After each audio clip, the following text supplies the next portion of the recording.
Welkom bij Extra Journaal, nieuws uit Curaçao, vers van de pers.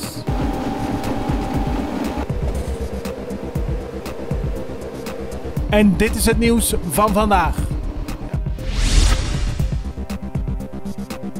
De eigenaar van het restaurant Chez Ray in de Penstraat is gisteren naar de pers gestapt nadat hij was lastiggevallen door een dronken agent. De politieagent bonkte rond 20:30 s'avonds op de deur van het restaurant en toen er niet direct open werd gedaan, sloeg hij een ruit in. Volgens de restauranteigenaar was de agent agressief en verweet hij de eigenaar dat hij een waterkraan had dichtgedraaid van het nabijgelegen huis. Daar woont de moeder van de agent. Toen de hevig geschrokken restauranteigenaar ontkende, ging de agent weer weg. Hij stelde dat hij weliswaar de ruit zou vergoeden, maar dat hij als agent het recht had om ruiten kapot te maken als hij daar de noodzaak van inzag. De 10 vakbonden verenigd in Solidaridad Sindical hebben gisteravond een vergadering gehouden over de verschillende maatregelen die de regering heeft aangekondigd om het begrotingstekort tegen te gaan. De vakbonden hebben de regering gevraagd met hen zo snel mogelijk te overleggen, maar ze hebben wel als eis op tafel gelegd dat alle maatregelen zoals die zijn opgesteld in het groeiakkoord van tafel moeten.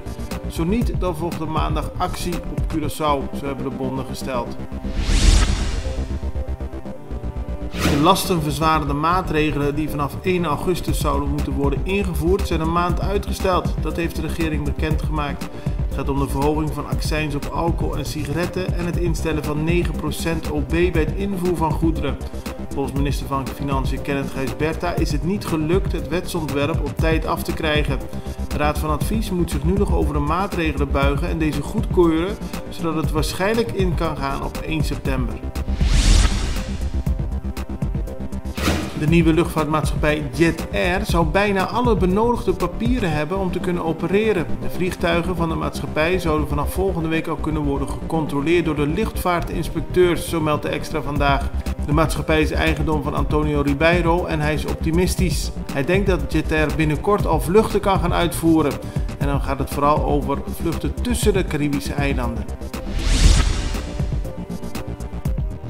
In de afgelopen 3 jaar heeft de overheid bijna $500 miljoen in het laadje gekregen voor het uitgeven van bouwvergunningen.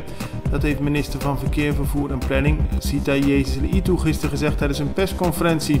Tegelijkertijd ligt er nog voor 1,8 miljoen op straat voor mensen die wel een bouwvergunning hebben aangevraagd, daar maar uiteindelijk niet voor willen betalen. De minister maakte bekend dat er dan ook eigenlijk geen vergunning is. Zolang er niet betaald wordt, is de vergunning niet officieel. Ambtenaren van het X-team, het milieuteam van de politie, hebben gisteren een boete van 3000 gulden uitgeschreven aan een man op Dam Preto, een landelijk gebied in Banda Riba. De man maakte zich schuldig van het illegaal toe-eigenen van het terrein, van het illegaal verbranden van vuil en ook zou hij verschillende bomen en struiken op een illegale wijze hebben verwijderd. Amerikaanse president Donald Trump overweegt een blokkade van Venezuela in te stellen om de druk op president Nicolás Maduro op te voeren om de macht in het Zuid-Amerikaanse land af te staan.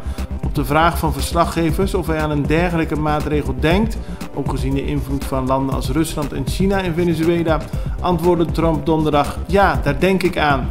Maar de Amerikaanse president zei verder niks over wanneer hij een dergelijke blokkade wil instellen en hoe die eruit zou moeten zien. Dit was Extra Journaal met nieuws uit Curaçao in het Nederlands, elke doordeweekse dag. Tot de volgende keer.